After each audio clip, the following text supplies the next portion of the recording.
I have it on good authority that your folks lied to you. They told you in order to get rich you had to hit the books, study hard, and be extremely hardworking. Ha! You got played. Okay, maybe they weren't exactly lying, but they skipped something. The easiest means of getting rich is making an accidental discovery that turns out to be worth a fortune. By the end of this video, you'll likely be considering investing in a metal detector, praying that your grandparents are hoarders, or planning to visit more garage sales because I know I am. Today, we've compiled a list of the luckiest discoveries that made people rich.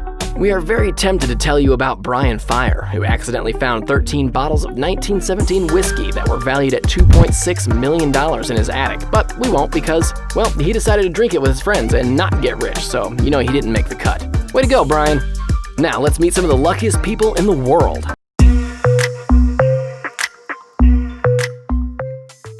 The Royal One. This has got to be the luckiest one for the road ever in the history of one for the roads. It wasn't a one for the road drink though, it was one for the road mining trip for one last bucket.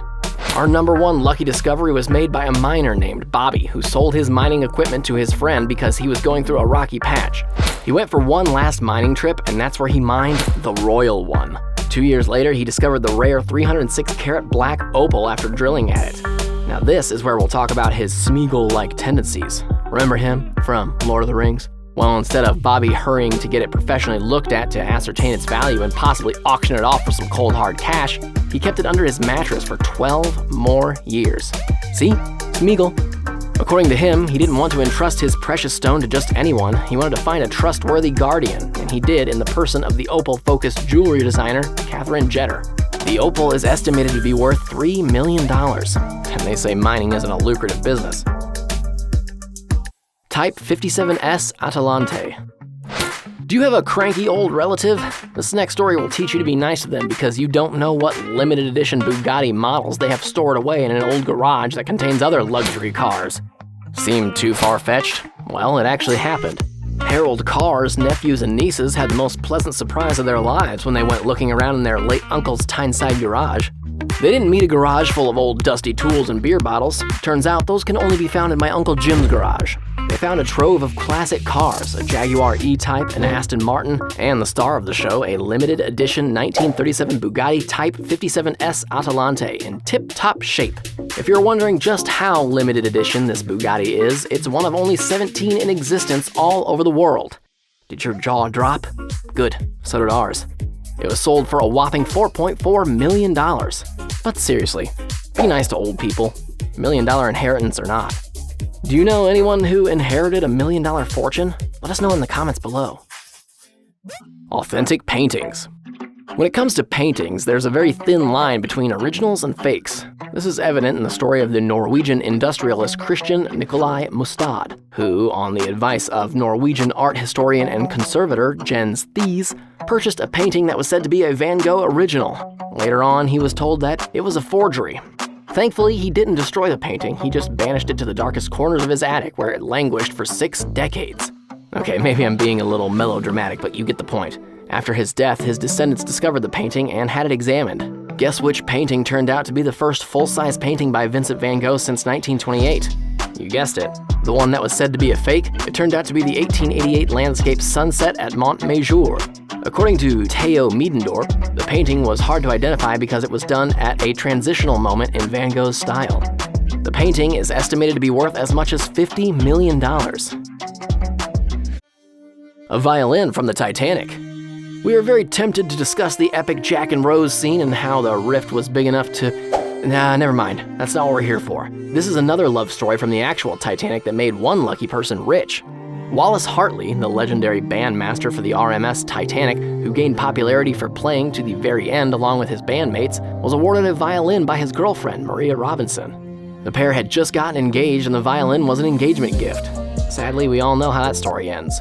2 weeks later, the body of Wallace Hartley was found fully dressed with his violin in a leather case strapped to his back.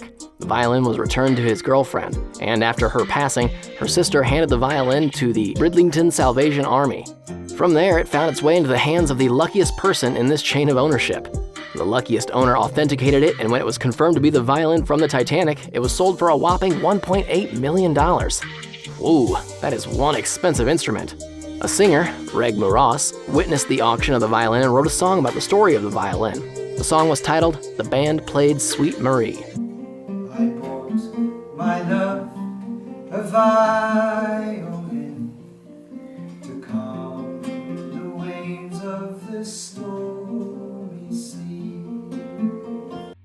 The Lost Imperial Easter Egg. This is a story of extreme luck or deep regret. It all depends on whose side you're looking at things from.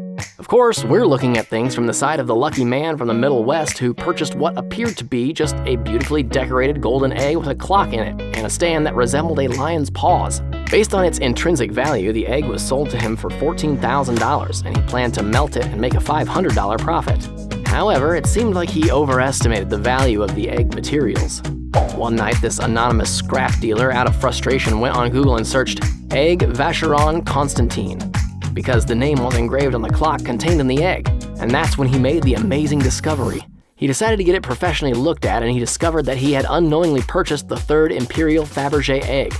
Only 50 Russian Fabergé eggs were ever made, and 8 were believed to have been lost, this one included.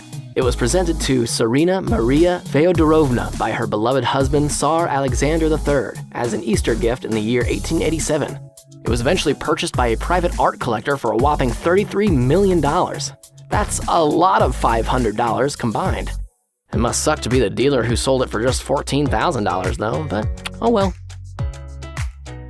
The oldest American porcelain teapot. How do you like your tea? You like it hot or do you like it cold? Do you like it in a teapot that's 260 years old?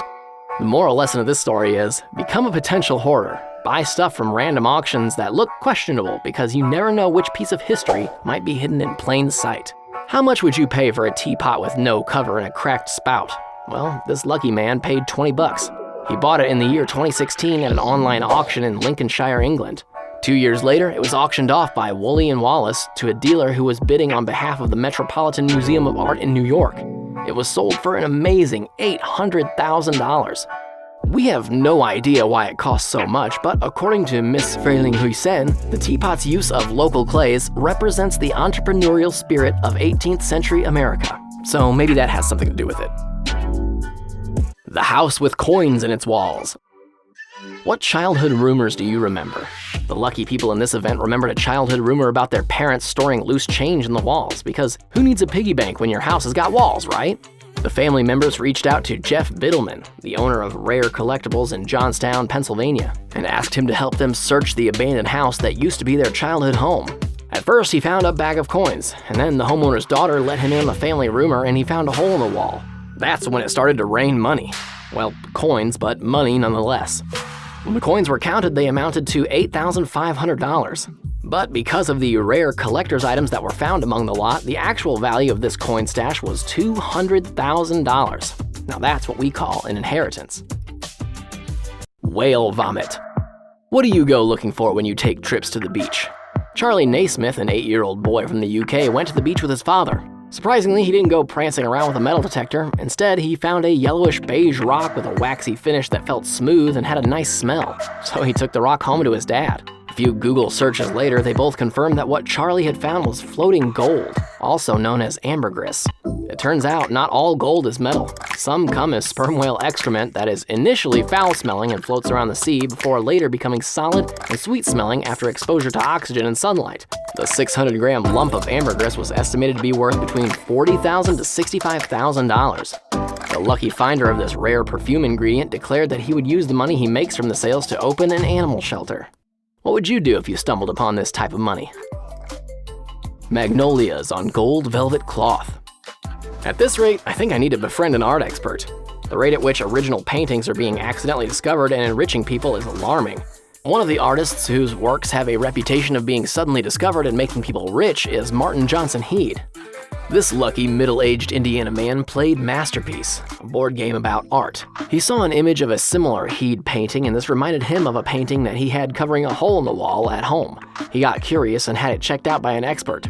It turned out to be one of the Romantic artist's paintings named Magnolias on Gold Velvet Cloth. The Museum of Fine Arts in Houston purchased it for $1.25 million. Well, goodbye to holes in the wall and hello, unexpected fortune. Who wants to play Masterpiece with me? Sounds like hidden unexpected art riches to me. Gold nuggets. Are you looking to make some cool cash quickly? Here's how you go about it. First, you move to Australia. If you're there already, then great. Next, you invest in some metal detectors, and after that, all you have to do is take frequent walks with your metal detector. Seriously, moving to Australia is starting to sound like a wonderful idea because that's where all the hidden treasures are. It's not uncommon for people in Australia to randomly discover gold nuggets. The lucky man we're discussing now is a local hobbyist in the Kalgoorlie region of Australia who went for a walk one day around the Western Australian goldfields with his metal detector and dug up a 1.4 kilogram gold nugget with an estimated worth of about $100,000. Remember the rules: Australia and a metal detector. If you don't find any treasure, well, at least you'll be fit from all the walking. It's a win-win situation, really. His hobby paid off. What are your hobbies? Are there any other lucky discoveries that made people rich that we missed? Let us know in the comments below. And don't forget to subscribe to Hyped Trending and turn on those notifications for more craziness from around the interwebs. Till next time, keep an eye out for lucky discoveries.